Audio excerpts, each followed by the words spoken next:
لاوازکردنی ڕۆڵی دادگا و زیندووکردنەوەی ئاشتەوایی کۆمەڵایەتی لە ڕێگای دیوەخان و سەرۆک عەشیرەتەکانەوە لێکدانەوەی جیاوازی بۆ دەکرێت. زۆرێک لە هاوڵاتیان زیادبوونی کێشە و گرفتەکانی نێوکۆمەلگا بۆ ئەوە دەگەڕێنەوە کە ئەگەر کەسێک شەڕێکیان کێشەیەکی هەبێت بە ئاسانی لە دیوەخانەکان بۆی چارەسەر دەکرێت. سوێن بەخوا ئەم ڕیسپی و دەمسپیانە کێشەکانی ئەم وڵاتە جەنابتان حەدیەکە. ئێستا وای لێ هاتووە پرسە سیاسیەکان لە هەرێمی کوردستان لە دیوەخان چارەسەرەکرێت. ئەمە دەرئەنجامی ئەو پاشەکشەیە کەم پارتە سیاسیانە کردویانە لە هەموو ڕوویەکەوە وەرە دوجار بەرهەمەکەی بینین ئێستا ئێمە لە ناو ڕۆژانە خەڵک کەوای لێ هاتووە زۆر ئاسانن بووە ئەچێ خەڵکە کوژێ پەلاماری خەڵکەکەدا ئیتر تاوانی زۆر قێزەوە نەکرێت.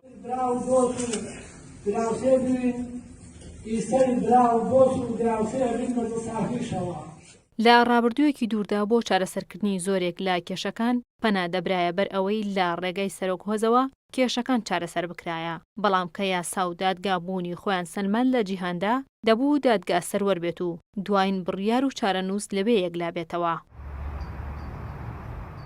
بەڵام لە هەرێمی کوردستان بە بۆچوونی زۆرێک لە شارەزایانی یاسا بەمەبەست ڕۆڵی دادگا لاواز کراوە.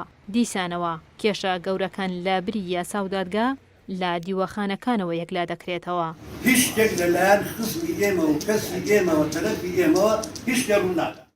گەورەترین گرفتی یاسا ئەوەیە کە پێشێلی یاسا بکرێ کێش بیکات ئەو کەسانەی کە خۆیان بە حکومڕانی وڵاتەکە ئەبینن.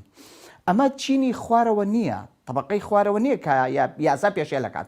ئەگەر بەسیترین مخالەفەی مروری بکات ئەم هاونیشتیمانێکە لە چینەکانی خوارەوەیە لە دەسەڵاتدار و دەسڕۆشتەکانە نییە یەتە بەردەمی دادگا و ملکەتیشە بۆ یاسا وە پەناژ نابێت بۆ واستەکاری. ئەوەی کە ئەوە ئەک ئاڕاستەی دادگاکان و ئاڕاستەی ڕەوتی لێکۆڵینەوە بەلاڕێە ئەبە بەرپرسەکانن. ئەمانە نایەنەوێ ڕۆڵی دادگا بمێنێ خۆیان لەبەر ئەوە هەر شتێک بگەڕێتەوە بەلای خۆیان کێیان پێخۆش بوو بەری ئیکەن ئەگەر 100 جار متهم بێ کێیان پێخۆش بوو چەند بەری بێ ئیتیهامیکەن بەوەی کە ئایانەوێت. فعلەن تا ئەم لەحزەیەش ئەوە هەیە ڕۆڵی دادگا لە 90 لاواز کراوە. ئێمە یەکەم حادسەمان نییە و آخر حادسێش نابێت لەم دەبەرانە. لە مێژەوە خاوەنی دیوەخانن پیشەکەیان لە باوەپیرانێنەوە بۆ ماوەتەوە. سەرۆک هۆزی وەک چارەسەرێک بۆ کێشەکانی کۆمەلگا دەبینن و خۆیان بە هاوکاری یاسا دەزانن. زۆر جوانمان هەیە لەگەڵیانە دیارە پیاوەتی و سەرۆکی عەشیرەتی تیلەکۆیە وەک خۆی دەڵێت ئێمە هەوڵەکانمان بۆ کەمکردنەوەی کێشە گەورەکان و نەهێشتنی کێشە بچووکەکانە لە کۆمەلگادا. ڕۆڵی دیوەخان نەمردووە تا ئێمە زیندیکەینەوە. دیوەخان هەر بە زیندوی ئەمینێتەوە. هەر لە زمانی پێغەمبەر سەڵڵاهو عەلەیهی وسەلەم دیوەخانی سەرۆک عەشرەت و سەرۆک هۆز و قەبیلەکان هەر بە زیندوی ماتەوە. بینی ئاوس و خەزرەج هەر سەرۆک هۆزەکان توانیانە ئەو کێشەیانە حەل بکەن. هەتاوەکو ئیستا بڕۆ لە خواری خوارەوە لە ناوڕاستی خواری عێراقەوە سەیرەکەی ئەو هەموو مزاهرە و خەڵکوشتن و خەڵک بڕینە دوای ئەو هەموو هێزە چەکدار و دەسڵاتە ئەگەڕێنەوە بۆ دیوەخانی سەرۆک هۆزەکان. ئێمەیش لە سنووری کوردستانی خۆمانە هەمومان کردوتە خزمەتی یاسا.